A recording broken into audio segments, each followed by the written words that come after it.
Hello and welcome. In today's video, we are going to go through the installation and setup process of Capsule CRM Action Automation for Workflows. Let's get started. Once in your account, scroll down on the sidebar and click on App Marketplace. Next, use the search bar to search for the application you'd like to install and click on it.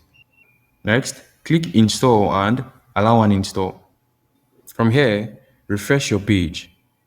And once the page is fully loaded, scroll down on the sidebar and click on the custom page of the application you just installed.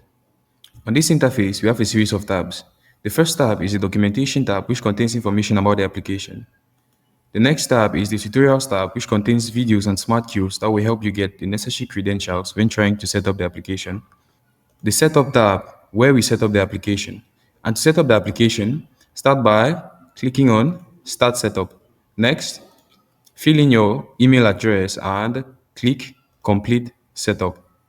Up next, we have the Support tab, where you can create tickets and book calls with our support team each time you have an issue.